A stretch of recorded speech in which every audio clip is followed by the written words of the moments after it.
Prince George's Chamber of Commerce. I am the current chair. My name is Adenia Bradley. I also have another job where I work for Southern Management. And I just wanted to take a quick moment to welcome everybody. Thank you for coming and introduce Brooke. Brooke of Joe's Emporium. She's the executive director of Joe's Emporium. And Joe's is just a staple in this community. And I am very honored to introduce Brooke Kidd.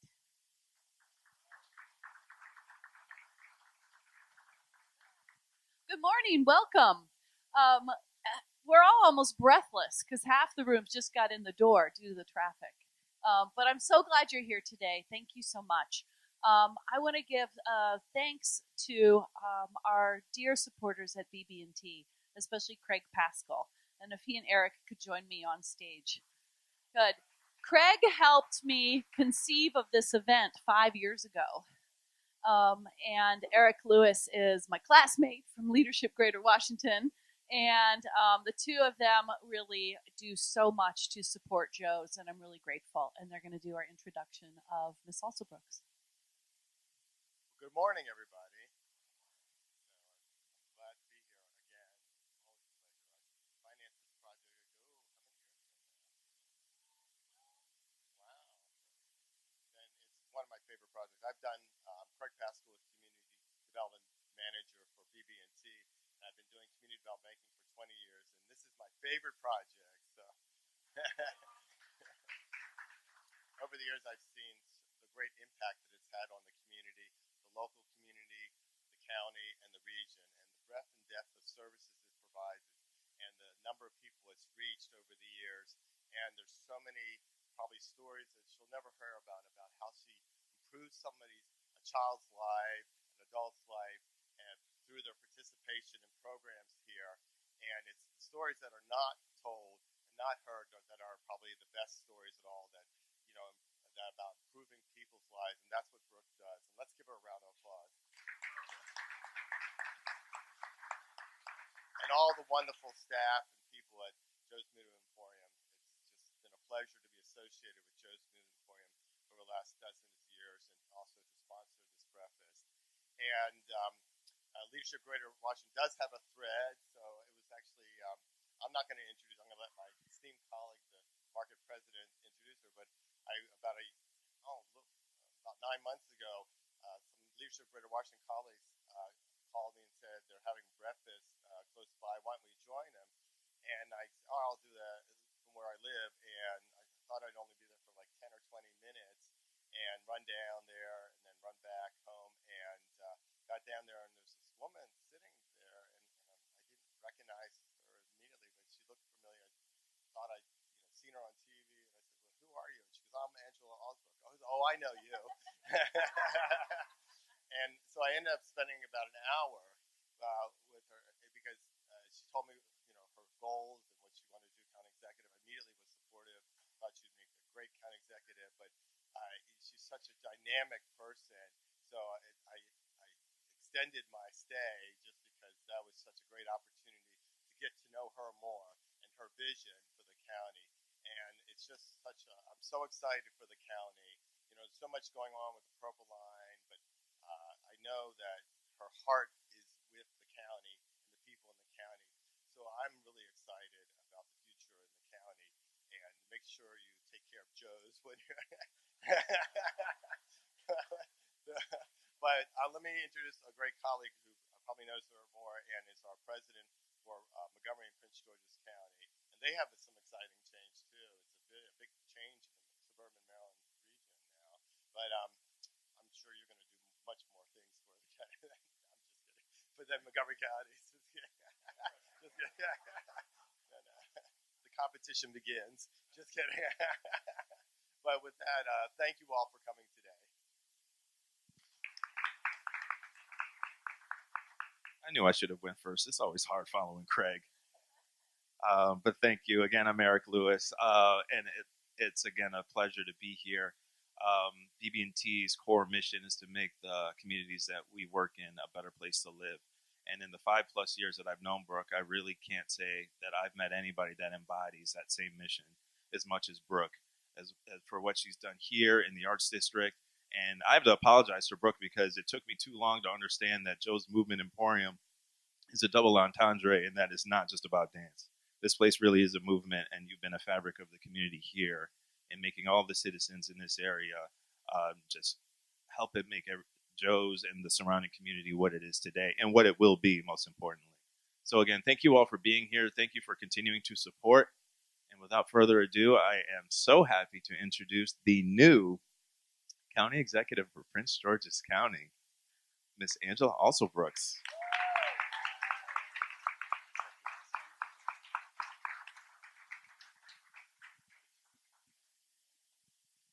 Good morning, everyone.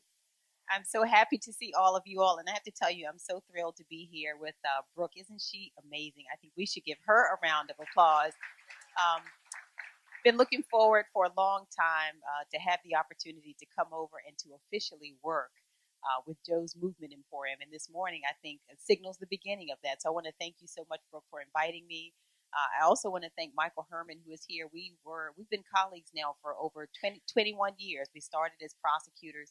Well, I started. He was already there in 1997, and he's been an amazing supporter. So we have our new Senator, Melanie Griffith, here as well. I want to thank you, Senator Griffith, for joining us. And so many of my friends I see out this morning. So I just want to thank you for having me. Let's get this discussion started. I'm excited to talk about the arts in Prince George's and in general. I have to tell you, it's going to be a little hard for me to contain. Oh, we also have our county council member, Denny Tavares, here. Thank you so much for being here. Oh my gosh, Danielle Glero. So we are really well represented this morning. And I think what we all represent is our unbridled enthusiasm and excitement about Prince George's County. And we have every right to be. This is an amazing time in the life of our county. And I believe that it will be well anchored by what we do in the arts community. So let's get our discussion started. And thank you so much for having me. This is my Oprah sofa. All right. Thank you. Well, it is a pleasure to have you here. And it's even a greater pleasure to know you're elected and you're going to be our county executive. Yeah, thank you. So thank you so much. And I was really glad to hear that you got some time off after the election. Yes, exactly. Time to connect with friends and to get ready for the work ahead. So I want to start off by asking about your experiences in the arts and cultural space. Have you studied any of the arts? Do you participate? Does your daughter study? Because I've seen you dance, and she's dancing. A beautiful mover. Well, you know what? I've never thought to share this story before, but I have to tell you that as a child, I was diagnosed with attention deficit disorder.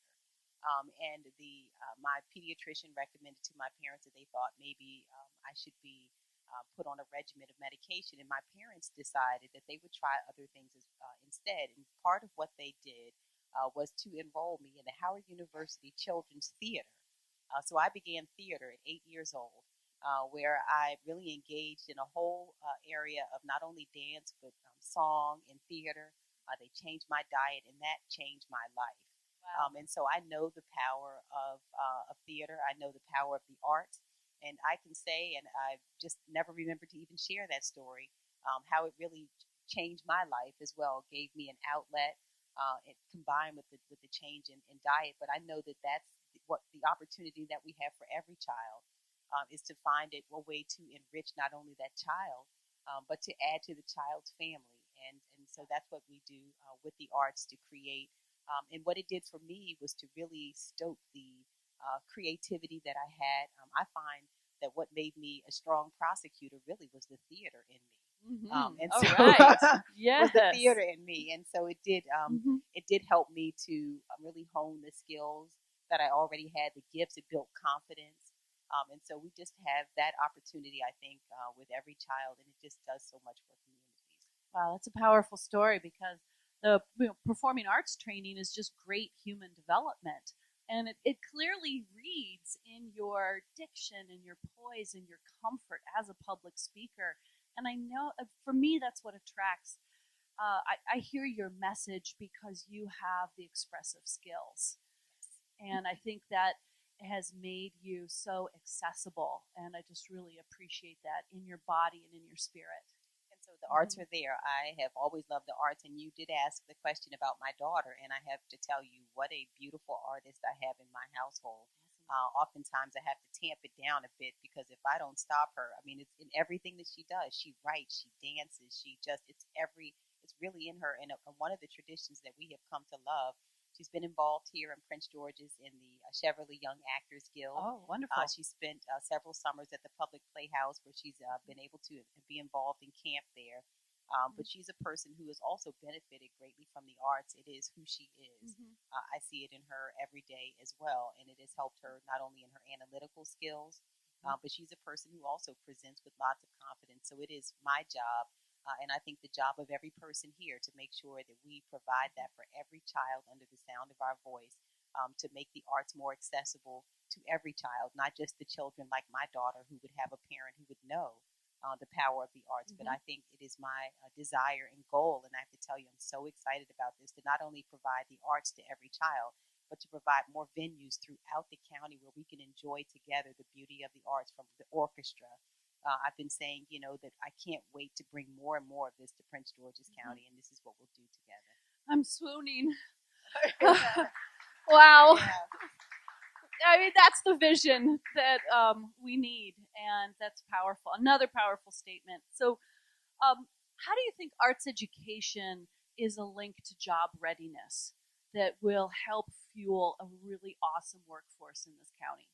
So I think it absolutely, arts and workforce readiness go hand in hand. Again, I think that what we know about any artist is that it does instill discipline.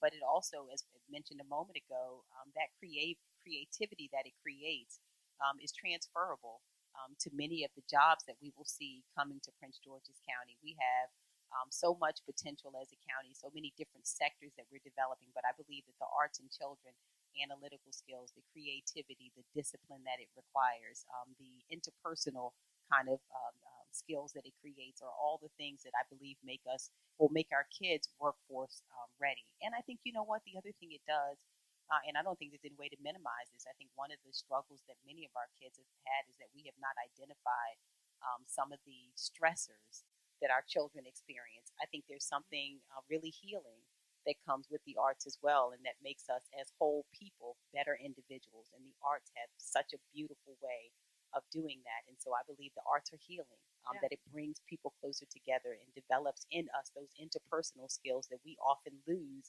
because we are in such a place now where that if we can't text it to each other, we're not saying it. And so what about a skill that actually teaches us how to communicate with each other more effectively and helps us to connect heart to heart more effectively with the people we serve? I think that is a workforce development tool that we have to use. Yeah, and the continuum between self-expression, communication, collaboration are all the dynamics that we need in almost all job settings. Exactly, and we have lost so much of that now. I think unbeknownst to us with our children, who have now really lost the ability not only to communicate effectively with each other, but to problem solve, to really have those skills, those life skills that we are losing every day because our kids are so focused on social media, digital media, that they really do lose the ability to simply communicate with the person standing in front of you. Yeah. And it's something that we have to really be mindful of.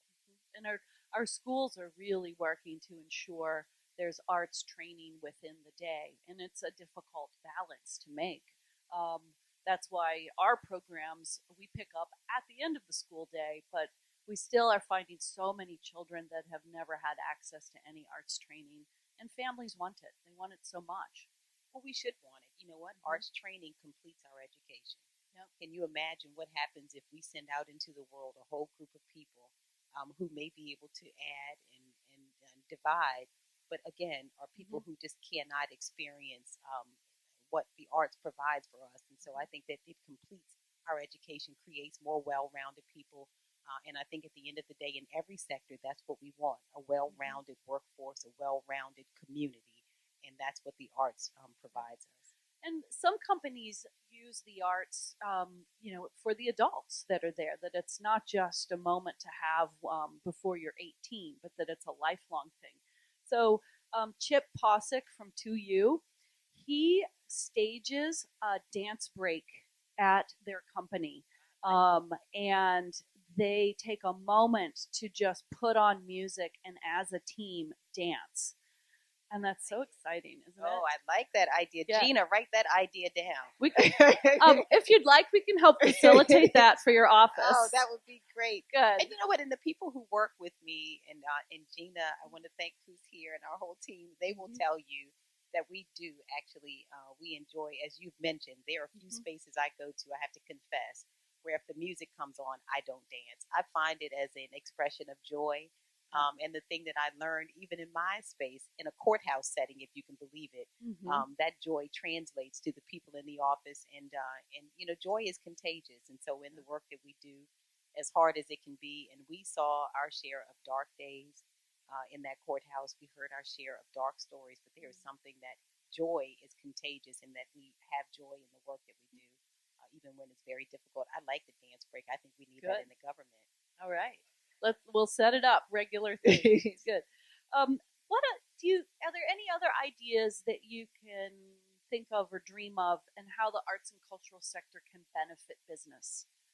Well, you know what? So the arts definitely benefits business in that we attract people to us. One of the goals that I have for Prince George's County is to build out the tourism industry here. I think we have really missed an opportunity in so many instances, not only to develop the arts in the county, but to attract people to us, to become more of a destination. We have so much talent in Prince George's County, so much talent. So how do we talk about business without talking about the arts? I don't know how we do it. It's when we talk about it holistically, we always want to attract people to live here, to work here, to shop here, to play here. But people are attracted to communities that are viable. And the viable community has to create the art. It has to include the arts. There is no vibrant community that does not also include the arts. So I think for us, it will be a wonderful tool to continue to build out the types of communities that we want people to live in and to desire to come here. But we also, when we have communities that celebrate the arts, we are able to employ people. We are also able to continue to attract other people to come here. So I think the arts helps us to definitely do that. But it is a business tool to attract people to come here, to shop here, to live here, and to also to shop locally, to make sure that we're patronizing local businesses. One of the visions we have is to make sure that community-based businesses are well celebrated and supported. Over 80% of all of the businesses in Prince George's County are small businesses. Yeah. And we know that we have a wonderful opportunity for the arts to be a part of that. Yeah, it's wonderful. I mean, there's thousands of production jobs in Prince George's County, and a lot of them are audiovisual or, like a sound production job. And we need to keep providing opportunities for people to increase their composition skills overall, because when you learn the creative process, when you learn composition, it translates to every medium. And I think that that's just a lifelong process to keep engaged in. And you talk about jobs. I have now encountered a number of people who are hoping to move here, more and more film. That there's a really kind of a growing community of people who are attracted to film and who would like to bring their businesses here. So I think that's another opportunity. There's an outstanding collaborative in Hyattsville called Creative Edge that's been advocating the links between all the university film departments and the industry that's kind of taking hold in Prince George's County.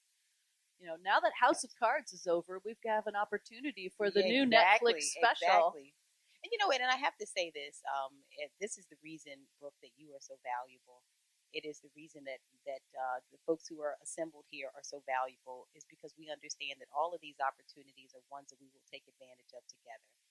I don't profess to know, as well as many in this room, what all the opportunities are in the arts. I can tell you that I care about it. I can tell you that it's very much a part of my life, and that I want to share it with others, and that I want to grow businesses. But these partnerships, Craig and others, are going to be so critically important. And so I will rely on you as well. And I'm so proud and thank you as well. Brooke has agreed to be a part of our transition efforts, to be able to inform us about many of these opportunities and to talk about ways that we can actually make it happen. So I do want to thank everyone who has come out this morning. I think it shows, again, what we have here, the commitment to the arts. And it shows that we'll do it together, that this will not be something that is simply, role just of the county executive's office, but the thing I can tell you is that you will have a full-fledged partner in me, just a wholehearted kind of enthusiasm about doing as much as we can in the space of time that we have. These years go by so quickly, and I can't wait to get started.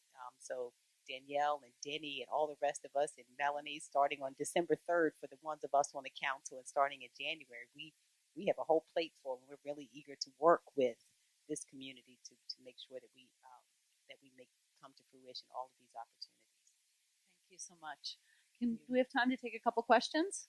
Yes. Great. Anyone from the audience want to ask Angela a follow-up question or additional ideas or make a comment? All right, Miss Thelma. Thank you. Good morning, Miss Thelma. How do we publicize all these wonderful gifts we have in this county? I think people don't know about us. We are unique, we are amazing, and we are diverse, and we are yeasty. I want everybody to know who we are. You know what? So, Miss Thelma, I can't tell you. You just now made my day. Because this is what I talk about all day, every day. I keep saying that Prince George's County is the crown jewel of Maryland. And when we finish, everybody will know this. But your question is a great one. How do we let the world know who we are and what we have? And I think there are many ways that we can do this. We will focus more laser-like on our tourism industry. So we are now making sure that the Visitors Bureau and the Tourism Office is one that we will add life to. I've been visiting cities recently. I visited Atlanta last week, and they just do very simple things like publish a beautiful guide of all of the opportunities in their city, and we'll do so in our county so that we can share it at the various hotels and other places where people come to visit. We want to be constantly talking about what we offer in Prince George's County. I will be at the forefront of that, bragging about all of the wonderful opportunities to dine and to shop and to enjoy the arts that we have in Prince George's, even as we add some more to it. But you're right, we have to tell our story and do a much better job of celebrating who we are and making the very important point that, you know what, we're proud of who we are, that we don't desire to be anybody else. We talk often about the District of Columbia and what they offer. And you know what? And I'm not saying that we're not going to also replicate some of the wonderful things that we're seeing in places around us. But it's important to note that we are already a real strong economic engine in this state, and that Prince George's County on its own is just marvelous. But we want more and more people to know it and to feel how we feel about this is my hometown. And I want more and more people to feel that we are amazing, but we're going to do a better job of promoting and branding our county. And the crown jewel is the thing you're going to hear me talk about over and over again about our county.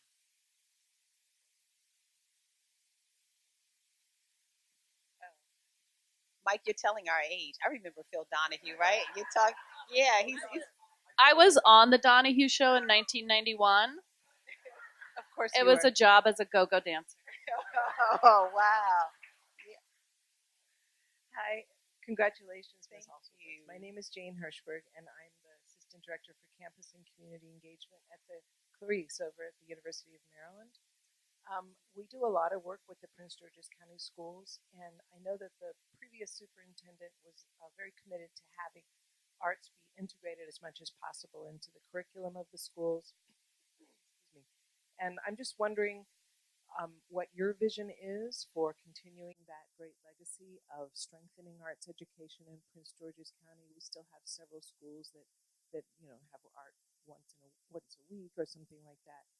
And I'm interested in hearing about sort of the sustained engagement and building a child's portfolio all the way through school. And I'm just curious about where you are with that. So I agree with you that Dr. Maxwell, I know this was one of the areas that he was very passionate about, and that he made a great investment. And what I can assure you is that we will absolutely continue what he started, and we'll build on it. I think one of the things we really need is to increase stakeholder engagement. So you mentioned, for example, the partnership with the University of Maryland. This is a critical partnership that we have, but guess what? We need more of it. Not just the University of Maryland, but Bowie State University and and everywhere else we can find. So one of the things we're going to work on is stakeholder engagement. In fact, we're already bringing on board an individual who has worked well with the nonprofit sector and is going to bring to us the opportunity to increase stakeholder engagement and to develop more partnerships. I think we need, as you well know, to have a program that is robust like the arts requires funding. And oftentimes that means it's not just funding from the government, but developing partnerships, private, public partnerships, nonprofit partnerships, and others to make sure that we're continuing to build it. So that will be my role, is to partner with the school system to support the CEO in the work that they do. Again, I don't profess to be the CEO, but the thing that I will absolutely do is to make sure that I am absolutely committed to providing every resource I can find to support the programming in the schools, to make sure that we have the money that we need and the support that we need to build out the arts program for our students. We want to leave time for some business mixing with our new county executive, but we have time for one more question. Any other person? I want to just thank one of my favorite people in the whole wide world is here. We have Sister Ellen Marie, who's here from Seton High School. She's one of my favorite people in the whole wide world, and I'm happy just to look up and see her this morning. Well, I want to give everybody a chance to get a picture with Angela and say hello and network a little bit more. And I want to thank again BB&T for helping us host this event. The Chamber of Commerce, David Harrington is here. Thank you so much. And Adina and all the rest of the staff there. Our other sponsor is Cheryl Harrington with Shortcake Bakery, that great food that's out there. The Harrington couple is great, and Cheryl's is one of the creative businesses that's 80% of small businesses in our county that Ms. Alsobrooks referenced. Thank you so much to all of our supporters and partners. I couldn't do what we do at Joe's without you. This past year, we have been expanding. We partnered with Park and Planning to take our Creative Works program to Fort Washington. We've partnered with Sister Ellen Marie and Seton High School to offer programs in Bladensburg. And I'm partnering with Peter Shapiro and the Revenue Authority to do work in Suitland. So we really hope that you'll help us on this journey to be more in the county and to collectively move the needle forward for business and the arts. So please give another cheering applause for our county executive, Angela Alsobrooks, and her commitment to the arts. Thank you so much.